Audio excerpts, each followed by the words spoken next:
तो आज हम पढ़ेंगे एंडोप्लाज्मिक रेटिकुलम के बारे में। हिंदी में कहते हैं इसको अंतःप्रद्रवी जालिका या अंतःद्रवी जालिका भी कहते हैं। तो ये जनरली किसमें पाया जाता है? ये यूकोरियोटिक कोशिकाओं में ही पाया जाता है। और इसका वर्णन सर्वप्रथम करने वाले थे एक पोर्टर थे, के.आर. पोर्टर। 1945 में उन्होंने इसकी एक तरह से खोज की थी और उसका वर्णन किया था। तो इसकी संरचना आपके सामने एक चित्र मैंने दिखा रहा हूँ कि संरचना कैसी होती है। तो संरचना के विषय में जब हम इसको देखेंगे तो ये कुछ इस तरह से नजर आता है ना, ये पट्टियों के रूप में नजर आता है, चपटी पट्टियों के रूप में नजर आता है। ये कुछ इस तरह से ये पट्टियां होती हैं, इसमें सिस्टर्ने कहते हैं हम इनको, ठीक है। नलिकाओं का एक जाल है, आप ये देखिए, और ये उससे लगा हुआ है। जो न्यूक्लियस है ना, इसी के ऊपर इस तरह से इसी के आसपास लगा रहता है और फैला रहता है, कोशिका कला तक जाके फैला रहता है इस तरह से, ठीक है। और जनरली ये क्या करते हैं, अगर आकार के आधार पर हम देखें ना, इनका जो कितनी तरह के होते हैं, आकार के आधार पर एंडोप्लाज्मिक रेटिकुलम जो होते हैं उनके कंपोनेंट कौन कौन से। एक तो ये हो गए जिन्हें हम सिस्टर्नी कह रहे हैं, ये लंबी चपटी शाखाहीन थैलियों के समान नजर आते हैं, ठीक है। और केंद्र के चारों ओर लिपटी से रहते हैं, एक समानांतर विन्यास में, मतलब एक पैरेलल उसके अरेंज रहते हैं इस तरीके से, पूरा ये इस पे अरेंज रहते हैं। इसके ऊपर पूरा जैसे ये न्यूक्लियस है बीच में और इसके फैली रहती हैं उसमें, है ना। और एक तरह से ये नलिकाओं के रूप में भी होती हैं, जिन्हें नलिकाओं की जाल बनाती हैं। और अंडाकार रचनाएं भी हो सकती हैं, ये है ना, अंडाकार रचनाएं जो उसके आसपास रहेंगी, अंडाकार रचनाएं भी हो सकती हैं। और वैसे जो हम कहें कि एंडोप्लाज्मिक की किस्में कितनी होती हैं, तो इसमें आप देखिए कि किस्में लगभग दो होती हैं एंडोप्लाज्मिक। एक तो होती है रफ एंडोप्लाज्मिक रेटिकुलम। रफ का मतलब होता है खुरदरी सी, है ना, रूक्ष जो होती है। रूक्ष इसलिए कहते हैं इसको, इन पे आप देखिए, आपको अगर ध्यान से आप देखेंगे तो आपको इसमें दाने दाने से नजर आ रहे हैं। ये दाने होते हैं रिबोसोम्स। तो ये रिबोसोम्स जिन अंतर्द्रवी जालिकाओं में होते हैं उनको हम रफ एंडोप्लाज्मिक रेटिकुलम या रूक्ष अंतर्द्रवी जालिका कहते हैं, ठीक।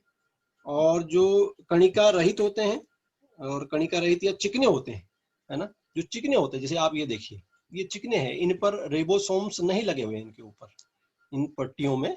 तो वो स्मूथ एंडोप्लाज्मिक SER, या फिर हम इसको कहते हैं एग्रेनुलर और स्मूथ या चिकनी या कणिका रहित अंतर्द्रवी जालिका। इसमें राइबोसोम नहीं होते। तो ये दो तरह के मुख्य तौर पर होते हैं, इनमें है, एक में है रिबोसोम, एक में नहीं है। जिसमें है हम उसको कहते हैं रफ, रूक्ष। और रिबोसोम का क्या काम है हम इसको डिटेल में देखेंगे। वैसे रिबोसोम क्या है, प्रोटीन संश्लेषण करते हैं। ये उनका एक बहुत ही प्रोटीन्स और हार्मोन का कार्य भी करते हैं, प्रोटीन जो संश्लेषण करते हैं, ये काम करते हैं रिबोसोम्स। तो हम बात कर रहे हैं एंडोप्लाज्मिक रेटिकुलम के फंक्शन की, जिसमें हमने पहली बात करी कि ये विभिन्न जो सब्सटेंसेस को क्या बोलते हैं, ट्रांसपोर्ट करता है बाह्य वातावरण और कोशिका के विभिन्न अंगों के बीच। फिर दूसरी बात आती है कि जो ये रफ एंडोप्लाज्मिक रेटिकुलम होता है, जिसमें रिबोसोम्स अटैच रहते हैं, उसका काम क्या है, उसमें रिबोसोम द्वारा क्या किया जाता है, प्रोटीन संश्लेषण किया जाता है। तो ये इसका मुख्य कार्य है। और एक और चीज इसमें यह है कि जो इसकी सतहें होती हैं, नलिकाएं होती हैं जो एंडोप्लाज्मिक रेटिकुलम की, ये एंजाइम के वितरण के लिए एक तरह से अतिरिक्त सतह भी प्रदान करती हैं। अच्छा, एक और चीज है, आप देखिए सपाट, हमने दो तरह के पढ़े, जो ये स्मूथ वाले होते हैं, स्मूथ एंडोप्लाज्मिक रेटिकुलम्स हैं, उसका फंक्शन क्या होता है। देखिए रफ का तो जनरली क्या है, प्रोटीन सिंथेसिस करना, क्योंकि उसमें रिबोसोम्स पाए जाते हैं। जो सपाट वाले होते हैं, जो कणिका रहित होते हैं या चिकने अंतर्द्रव्य जालिका होती हैं, उनका मुख्य काम होता है कोलेस्ट्रॉल और लिपिड्स का संश्लेषण करते हैं। कोलेस्ट्रॉल और लिपिड्स का संश्लेषण करना, उनका सिंथेसिस करना इनका मुख्य काम है। अच्छा, एक और चीज है, आप देखिए जिस तरह से ये अरेंज रहते हैं न्यूक्लियस के बीच में, न्यूक्लियस और कोशिका कला के बीच में, तो इनका एक काम ये भी है, या इनका एक यूज ये भी है कि ये यांत्रिक आधार, मैकेनिकल सपोर्ट प्रदान करते हैं। मतलब एक तरह से उसका अंतःकंकाल बनाते हैं, जिससे कि वो सेल जो है अपनी स्थिति में रहे। फिर एक और बात है कि जो नई कोशिकाओं में केंद्रक झिल्ली, गाल्जी बॉडी आदि सभी इन्हीं झिल्लियों या एंडोप्लाज्मिक रेटिकुलम से ही बनते हैं। इन्हीं की जो पट्टियां हैं ये अलग होती हैं। यही नई कोशिकाओं में क्या करती हैं, केंद्रक झिल्ली या फिर गोल्जी बॉडीज, ये एक और कोशिकांग है जिसके बारे में हम आगे पढ़ेंगे, उसको बनाते हैं। तो ये भी इनका एक फंक्शन है एंडोप्लाज्मिक रेटिकुलम का। अच्छा, ग्लाइकोजन के उपापचय एवं संग्रहण में ये सहायता करते हैं। ग्लाइकोजन एक पदार्थ है जिसका ये संग्रह भी करते हैं, उसका मेटाबॉलिज्म, उपापचयन करने में भी ये सहायता होते हैं। एटीपी संश्लेषण में भी इनकी भूमिका पाई जाती है।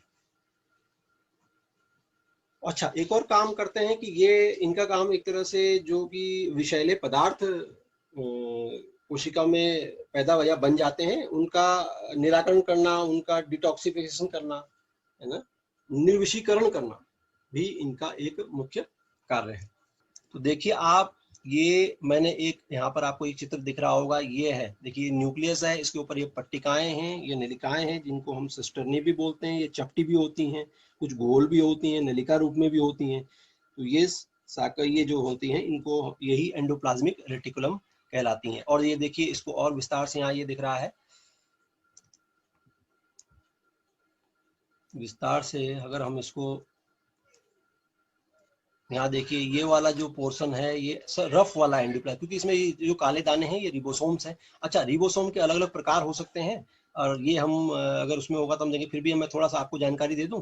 प्रोकैरियोटिक रिबोसोम, जैसे हमने पहले भी एक बार बोला था कि 70S रिबोसोम, 70S रिबोसोम कहलाता है। और इसी तरह से जो यूकैरियोटिक रिबोसोम क्या कहलाता है, 80S रिबोसोम कहलाता है। और इसकी भी 2 सब यूनिट होती हैं, 70S की 2 सब यूनिट होती हैं, 2 इसमें अलग अलग वो पाई जाती हैं। एक 50S बोलते हैं हम और एक 30S कहते हैं। 30S अपने आप में 16S और 21 प्रोटीन का करीब बना होता है, और ये 50S जो है वो इसमें बना होता है 23S का और 5S RNA का। इसमें करीब 34 प्रोटीन होते हैं। खैर इतना डिटेल आपको नहीं पढ़ना है, लेकिन फिर भी जस्ट मैं आपको बता रहा हूँ। ये इक्वेरियोटिक क्रोमोसोम कैसा 80S का होता है। इसमें 2 सब यूनिट्स होती हैं, एक 60 वाली एक 40 वाली, और इसमें एक 8S, 28S और 5.8S, 2 तरह की सब यूनिट इसमें पाई जाती है।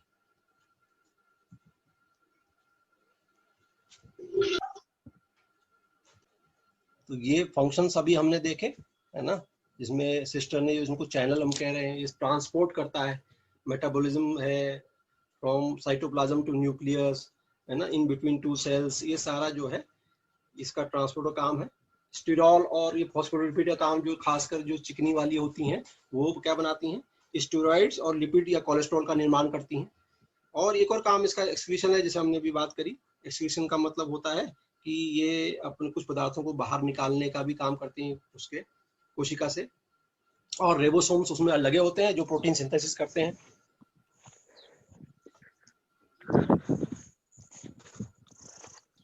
तो हम प्रोटीन इसमें रिबोसोम की बात कर रहे थे, हमने पहले भी इसका डायग्राम हमने देख लिया, है ना। रिबोसोम जो है वो आरएनए और प्रोटीन के एक तरह के नॉन मेम्ब्रेनस पार्टिकल्स होते हैं, जिनमें झिल्ली नहीं पाई जाती है ना। फ्री भी होते हैं साइटोप्लाज्म में, ऐसा नहीं है कि केवल अंतर्द्रव्य जालिका के ऊपर ही लगे रहते हैं ये रिबोसोम, ये फ्री भी हो सकते हैं और एंडोप्लाज्मिक रेटिकुलम के ऊपर चिपके भी रहते हैं। जिनमें चिपके रहते हैं उन एंडोप्लाज्मिक रेटिकुलम को हम रूक्ष अंतर्द्रव्य जालिका कहते हैं या रफ एंडोप्लाज्मिक रेटिकुलम कहते हैं।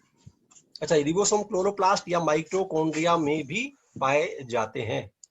रिबोसोम क्या हुआ, मैंने अभी बताया आपको, प्रोटीन सिंथेसिस करने की एक जगह उनको अवेलेबल कराते हैं।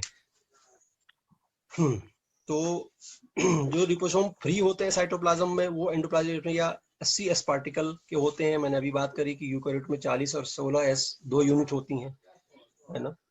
और इस तरह से जो 70S में 2 यूनिट होती हैं, 30 और 50 वाली। अच्छा, इसमें जो एक और बात है जिसमें S लिखा हुआ है ना बेटा, तो S क्या होता है, ये एक तरह से यूनिट है। इसको अलग अलग कंपोनेंट्स में डिवाइड करने के लिए हम एक यूनिट कहते हैं, इसे बोलते हैं स्वेडबर्ग यूनिट। तो ये किस तरह डिसाइड होती है कि कितनी जल्दी, जब हम उसका एक्सपेरिमेंट कर रहे होते हैं उसमें ये, तो कोफिशिएंट ऑफ सेडिमेंटेशन, जो उसकी बैठने की दर है, नीचे बैठने की, उसी को हम रिप्रेजेंट करते हैं स्वेडबर्ग यूनिट में, और इसी को हम S लिखा रहता है। तो 80S और 5S, जैसे हम 80S लिखा है, 80S और या फिर 70S, ये क्या है, स्वेडबर्ग यूनिट। दूसरा अंग कोशिकांग जो कि मिलता जुलता है आपके एंडोप्लाज्मिक रेटिकुलम से, बल्कि उसी से बनता है, है ना। तो ये है गोल्जी काय, या इसको डिक्टियोसोम भी कहते हैं। तो ये भी एक तरह से आप देखिए, अगर इनकी संरचना आप देखते हैं, पहले तो हम ये जानते हैं कि एक साइंटिस्ट हुए कैमिलो गोल्जी। कैमिलो गोल्जी, उन्होंने इसकी सबसे पहले खोज करी थी, और उसके लिए उन्होंने 1906 का नोबेल प्राइज भी दिया गया था। 1898 में इन्होंने उल्लू की कोशिकाओं में इस गोल्जी काय को सबसे पहले देखा था, और उनको इसके लिए नोबेल प्राइज भी दिया गया था। अच्छा, ये भी सभी कोशिकाओं में पाया जाता है, यूकैरियोटिक कोशिकाओं में, लेकिन इसका कुछ अपवाद भी है, जैसे ब्रायोफाइट या टेलुराइट होते हैं ना, उनमें ये नहीं पाया जाता है।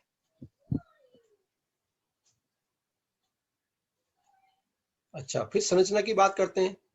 तो संरचना आपके सामने, जैसे एक चित्र मैंने आपको दिखाया है, तो संरचना में गोल्जी का एक तरह से ये भी पट्टे के रूप में नजर आते हैं। जिस तरह से हमें वो एंडोप्लाज्मिक नजर आ रहे थे, वैसे ही ये भी पट्टियों या झिल्लियों के रूप में नजर आती हैं, एक दूसरे के ऊपर जैसे चट्टा लगी हुई है। आप देखिए, ये जैसे इसके ऊपर स्टैक्ड है, ये चट्टा सा लगा हुआ है, ये देखिए। तो ये इस तरह से होती हैं। ये इनके अंदर ये एक तरह से ये अगर इसको इसकी एक तरह काट दिखा रहा है, ये इनके अंदर ये स्पेस है, ल्यूमन है ना, और ये पट्टिकाएं हैं, मतलब चपटी थैलियों से नजर आ रही हैं आपको ये। तो ये भी गोल्जी का है, ये चपटी थैलियों सा नजर आता है, और ये करीब 4 से 10 एक ऐसी झुंड बना के रहते हैं। जैसे ये 4 से 10 के, है ना, ये पट्टिकाओं का झुंड एक इस तरह से बहुत सारे हो सकते हैं, बल्कि ये जैसे पादप कोशिकाओं में 25,000 तक हो सकती है इनकी संख्या।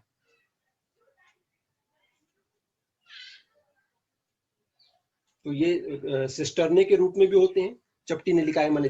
इसमें देखो, सिस्टर ने हम उनको नाम दे देते हैं, जैसे सिस्टर ने, जैसे हमने वहां भी कहा था, जो चपटी नलिकाएं होती हैं उनको, जो चपटे से नजर आते हैं उनको तो हम सिस्टर ने कह देते हैं, है ना।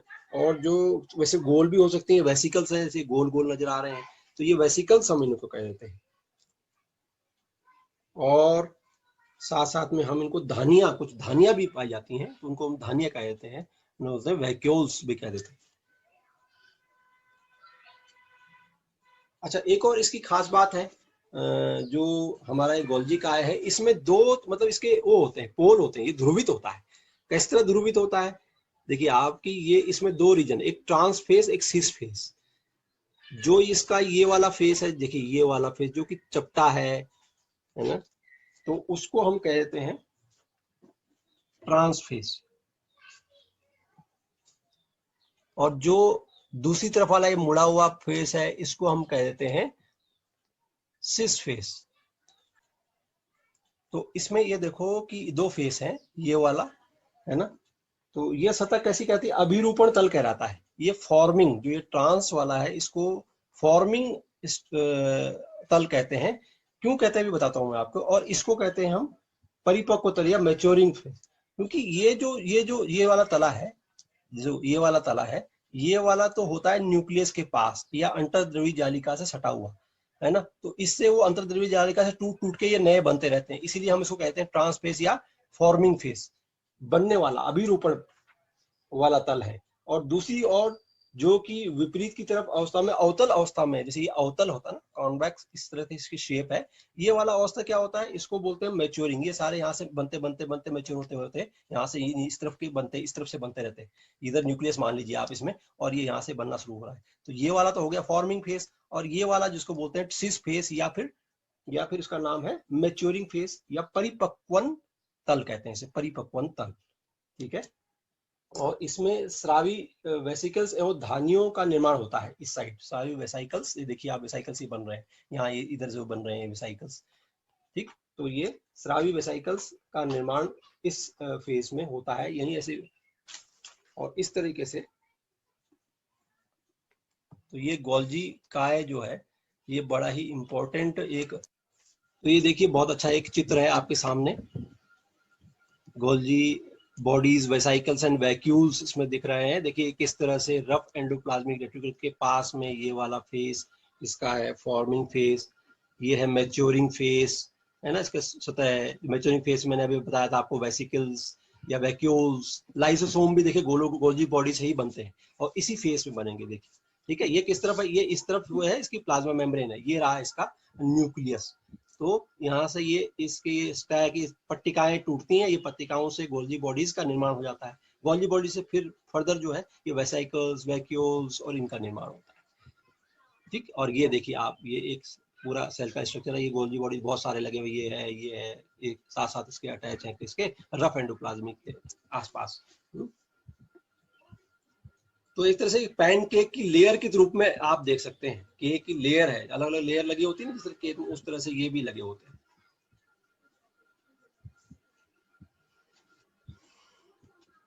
तो इसके अब फंक्शन की बात करते हैं, तो गोल्जी काय के कई फंक्शन है। पहला फंक्शन है श्रावण करना, है ना। रिबोसोम द्वारा जो प्रोटीन्स बनते हैं ना, उनको गोल्जी काय के सिस्टम में पहुंचता है, जहां उनको वो रहते हैं, मतलब उनके अंदर स्टोर की तरह भी उनको यूज किया जाता है। जो प्रोटीन यहाँ बन गए, जो ये इस रिबोसोम के ऊपर बने, उनको एक तरह से उनकी प्रोसेसिंग करना, है ना, उनका वो करना, उनको पैकेजिंग करना, है ना, तो ये भी उसका कारण। तो सांद्रण, और दूसरा है स्रावी उत्पादों का मतलब कंसंट्रेशन, उनका सांद्रण, उनको जमा करना है, और उनको संग्रह करने का कार्य भी गोल्जी कार्य करता है। एक तरह से गोल्जी कॉम्प्लेक्स को ना कोशिका का ट्रैफिक पुलिस भी कहते हैं, है ना। ट्रैफिक पुलिस है एक तरह से, ये ट्रैफिक का काम भी कर रहा है, इधर से उधर ले जाता है, कुछ चीजों को अपने पास रख लेता है, तो ये ट्रैफिक पुलिस का भी काम कर रहा है। अच्छा, लाइसोसोम और धानियों का निर्माण, ये तो आपको स्पष्ट इस चित्र में दिख रहा है। लाइसोसोम ये रहा, गोल्जी काय से बन रहा है। धानियों का निर्माण, वेसाइकल, ये वैक्यूल्स जो है, इनका निर्माण करता है, ये भी इसका एक फंक्शन है। और साथ साथ में वेसाइकल श्रावण करने वाले जो ये हैं वेसाइकल्स, इनका भी निर्माण कर रहा है। अच्छा, एक और इसका बहुत खास रोल है, उसे बोलते हैं हम ग्लाइकोप्रोटीन्स का संश्लेषण। जो गोल्जी बॉडीज है वो ग्लाइकोप्रोटीन के संश्लेषण भी करता है। कार्बोहाइड्रेट का संश्लेषण भी करता है। कई तरह के जो शर्करा है, उनसे कार्बोहाइड्रेट के जटिल अणुओं का निर्माण जब करना होता है, वहां भी गोल्जी बॉडीज का रोल आता है। तो देखिए कितना इंपॉर्टेंट फंक्शन है ना। श्रावण कर रहा है, कई पूर्णों का अपने अंदर संग्रह कर रहा है, लाइसोसोम और का निर्माण कर रहा है, ग्लाइकोप्रोटीन्स, कार्बोहाइड्रेट, जटिल कार्बोहाइड्रेटों का निर्माण करता है। अच्छा, एक और खास इसकी वो है कि कोशिका पट्टी का निर्माण भी करता है। जब हम आगे पढ़ेंगे कोशिका विभाजन में, दो कोशिकाओं, मतलब कोशिका जब अलग होने लगती है तो बीच में पट्टी सी बनती है, तो उसमें भी गोल्जी काय का ही रोल है। और एक और इसका खास रोल होता है कोशिका भित्ति के निर्माण में। जो हम पढ़ रहे हैं कि पादप कोशिका में जो कोशिका भित्ति के निर्माण के लिए जो आवश्यक पैक्टिन सब्सटेंस होता है, हमने पढ़ा था कल कि कोशिका भित्ति में पैक्टिन होता है, एक सब्सटेंस होता है पैक्टिन। तो इसका निर्माण कहाँ होता है, वो भी गोल्जी बॉडीज या गोल्जी काय में ही होता है। देखो ये भी इसका एक फंक्शन है। इसी तरह से एक्रोसोम का निर्माण। अब एक्रोसोम क्या होता है, एक्रोसोम बेटे जब हम अभी शुक्राणु का एक चित्र हम देखेंगे, वो आपकी अगली क्लासों में मैं बताता हूँ। शुक्राणु को ठीक ऊपर एक टोपी सी लगी होती है, तो उसमें एक्रोसोम, उसे एक्रोसोम कहते हैं। उसमें ना एंजाइम होते हैं, और मतलब कुछ एंजाइम होते हैं जो कि जब शुक्राणु मादा अंडे से मिलने जाता है, उस पर घुसने की कोशिश करता है, तब उसमें वो ऐसे एंजाइम उसको एंट्री करने के लिए हेल्प करते हैं। तो उस एक्रोसोम, उस हेड में, उस हेड्रो का निर्माण भी गोल्जी काय से एक रूपांतरित, मतलब गोल्जी काय उनमें रूपांतरित होकर वो एक्रोसोम बन जाता है, जिससे क्या होता है, इसकी उपस्थिति से उत्तक विलेयक एंजाइम शुक्राणु को अंडाणु में प्रवेश करने में, एग में प्रवेश करने में हेल्प करता है। तो ये एक इंपॉर्टेंट फंक्शन है गोल्जी बॉडीज का। तो हमने ये सारे फंक्शन इसके देखे गोल्जी बॉडीज के।